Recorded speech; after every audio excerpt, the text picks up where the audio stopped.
Today we have Dan Bigger. How are you, Dan? I'm doing well. How are you? I'm doing lovely. So let me tell you a little bit about Dan. He is the director of sales and marketing for Shenango. I think I said that right. Shenango Valley Technologies. He's a graduate of Mercyhurst University and he has spent the last 20 plus years in the manufacturing industries. He's been with CVT since 2018 and he is pleased to work with so many companies to assist them with the process of plastic injection molding and tooling manufacturing. For him, it is so special to watch a project go from start to completion. He is co-founder and host of the USA Manufacturing Hour. It's a Twitter chat every Thursday afternoon from 2 to 3 p.m. Eastern. He is also the proud father of two sets of twins, girls and boys, and has been happily married to his wife, Julie. Wow, there's a lot there. There's a lot. So That's first, I want to ask you, how did you get into what you're doing today? um really it was a long journey and there was no plan. I graduated out of college with a hotel restaurant management degree. I actually told this story today. I got through 6 interviews with a hotel company and I was in college and my face broke out in the last interview and they didn't hire me because of it. Wow. So that has really been a driving force in everything that I do. Um, as one of those guys who didn't get an opportunity because of something stupid like that, and I'm always trying to prove people wrong. Hmm. So you mentioned that your current company is a plastic injection molding and tooling company. So educate us about what does that actually mean? So what we do is we're a contract manufacturer. So companies that manufacture goods either don't have the technology, personnel, machinery to make the products that they need for either their parts that are going to be sold by themselves or their parts that are going to go into something larger. So what they do is they contract companies like us, um, and we help them to fine tune their designs to make them manufacturable in some cases. But basically, what the injection molding process is really to do is repeatable. So we can take apart, whether it's a cap or a bearing or something like that that's plastic, and we can figure out what their needs are, whether they need 1,000 a year, 5,000 a year, 100 million a year, whatever the case may be, and we build the tooling for that based on their volumes, and then basically we just run the parts off per their requests. So that's what the injection molding process is taking tough geometric shapes and for a manufactured product, and we just repeat it and repeat it and repeat it over and over again, which drives down the cost of the parts themselves. So it sounds like the type of sales that you're in or what you're involved in is a pretty technical sale, right? It's not something that somebody's out there Googling or searching on the internet. How can I save money making this part? How can I do this? How can I do that? And so I'm curious to know in this aspect of a technical, pretty technical product, how do you really go to market? What are some strategies that you use to take your product to market? Like I said, we actually do manufacture a line of products, but it really, 99% of our business is manufacturing things for other people, and we're one of the rare manufacturing companies in the plastic industry that will work with startup companies. So that's really where I do a lot of work, is I network through, entrepreneurial incubators throughout New York State and throughout the country. But we don't just work with entrepreneurs. We work with, big corporations as well, but they have a staff that is more prepared to get their products ready to go for manufacturing and for design and all that thing. Um, as far as entrepreneurs and things like that, that's where we try to get them involved as soon as possible. So that's where I try to reach out to as many as I can find, and I get referrals by different incubator networks and people that are out there. Because really, when you're an entrepreneur, you're concentrating on the whole business. Where we're concentrated on that one little part or the two little parts that are going to make up your product. So we try to get them involved as early as possible, so we can actually save them time and money. Because they're trying to figure all this out, and at the same time trying to get their parts correct. Where we can streamline that process. We can look at the parts, figure out what's good and what's bad, help them figure out what we need to do to change it to make it manufacturable, and actually save them a ton of time and effort. and frustration. Hmm. So when you are thinking about your actual like sales process, because it sounds like you have two distinct markets, right? You have the entrepreneurs, and they need a lot more of your support, where and you have those bigger corporations. What are some of the tips that you would have to people who are targeting those more established companies and they're trying to get their foot in the door? To me, really, what's worked for me is just being honest and being yourself. I mean, I Hmm. don't, I don't go in very sales pitchy. I go in very, more matter of fact, asking questions. My first question usually to a big manufacturer is, "Do you have a need?" Hmm. Because really, there's three different ways that a manufacturer can do it. Either they're doing it overseas, they're doing it by themselves, or they're contracting it out.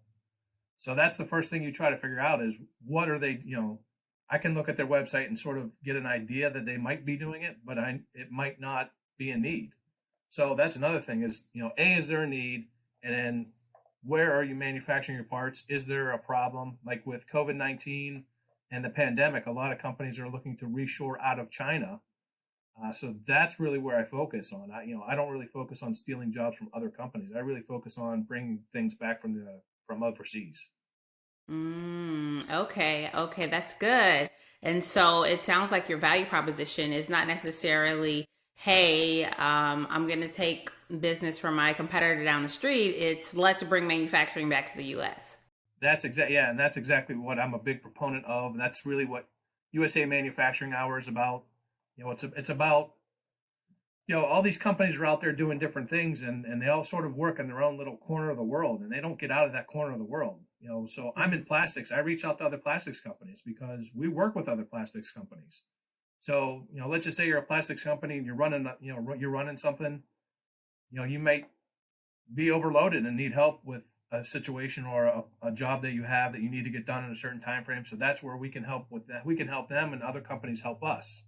We Mm-hmm. help other, injection molding could be silicone injection molding where we don't necessarily do that. So really, what I do is I build up a network of people that do different things in plastics and other industries. So when I come across a customer that's looking for something specific that we don't do, I can refer them out to somebody that does do that service. So it sounds like, I'm pulling out your points. One is really utilizing a different methodology. So everybody is like, okay, there's so many competitors that I have out here, but why not steal business from overseas? Because more companies, whether you're building websites or building injection molded parts, there are competitors overseas. So let's bring some of that business back to the US, and then building that referral network, right? So really understanding who we can work together, or maybe there's a project that doesn't work for me, but it does work for you. And really that sharing of that, there's enough honey in the pot for everyone, if you will. Yeah, that's really just it. I mean, every company has their own strengths and weaknesses. I get asked that question all the time: Who's our biggest competitor? And I can't say there really is one. Some injection molders are, niched down to say medical. They only do medical products. Some Mm. companies only do caps and closures. Some companies do assembly. Some companies do packaging. And then there's all the different variations of that. So, as much as injection molders are our competition, they're really not. They're really just advocates for the industry. So that's the whole thing I'm trying to drive is getting us to work together and saying, look, I can't do this project, but you'll be better suited to do it. So why don't you take it on? And they reciprocate back with something that they're not good at, but we are. That's good. That's good. So what do you think what are some of the bigger challenges that you've had in your current position? Well, we're a smaller family-owned company, so really the company that I work for now has made a living. We're 48 years old, and we've made a living off of word of mouth in the within 4 hours a year. So when Wow. I started working here, we really weren't doing any marketing at all. So I jumped into that. We don't have big budgets here, so you got to do things and find ways to do things rather cheaply. And so I'm really marketing on a zero budget, and I've taken us on social media to be a worldwide brand because I put a lot of effort into that. So really, that's getting brand awareness and getting your name out there so people recognize who you are and what you do, and again, it also goes back to being you. If you're authentic with people and you tell the story of who you are and what you do, it resonates with people, and it makes it a lot easier to make sales. And really, that really drives referrals for me, because that's really how I get a lot of the business that we've gotten in the last year or so. So, and a lot of times companies that are very technical, or, they're like, oh yeah, social media isn't going to help build my business, but I feel like you poked a big hole in that. So if you could give somebody one kind of like getting started, how would they get started if their company or they are not utilizing social media at all? Just to get started. I mean, it's just like, you didn't learn how to run until you started running. You didn't know how to tie your shoes until you started tying your shoes. So it's just like anything else. I mean, you're going to be frustrated. I get frustrated with trying to build up our brand because, I'm trying to do marketing and sales at the same time. So I get frustrated that I can't market like the bigger companies do, or other friends of mine that are in marketing specifically. So I get frustrated with that aspect of it. But you build on what you're doing every day, and then eventually it starts paying dividends. Hmm. So, do you have a client success story that you would like to share with us? I know you mentioned bringing manufacturing back to the US. Maybe you have somebody that you worked on for a while. Walk us through that success story, how you found the person and how you were able to win the business. Yeah, the biggest success story I have is one that's going on and ongoing now. We actually just closed another deal with them, but it was one of the similar situations I was talking about earlier. We had built up a good reputation with a local um, manufacturing company. They got an inquiry as to something that, as to an injection molding project. They couldn't handle it, so they referred us to this company. Since then, we've started working with them, and we're bringing in one tool. So a tool is an injection mold. Um, so these are big cap molds that we brought in. We started working on this right before Thanksgiving, and I think we got our first sale in right before Thanksgiving. So we brought the first tool in, got that up and running. We just got the second tool in. We have that up and running. We got the third tool, and they're ordering parts in the millions. So their orders are Wow. 2.4 million per order, which is a Wow. truckload of caps. Wow. Wow. So for all the people who are non-technical out there, and you're not really imagining what that might be like, if you think about anything that you have within your office or within your home that is plastic, most of that was made by injection molding, plastic forks, the Yeah, tops of soda. All of those things are injection molded. And so when Dan is talking about 2.4 million parts, it could be, he says a cap. So I don't know what kind of cap is it? yeah, it would be like a bottle cap. A bottle cap, right? So think about a truckload of bottle caps and $2.4 million. So that is, again, this, we don't think about the science or what goes into all of our everyday items, but really thinking about injection molding and how an industry like this, most of these parts we know are made in overseas. And so for him to have won that business and brought it to the US, that's a huge accomplishment.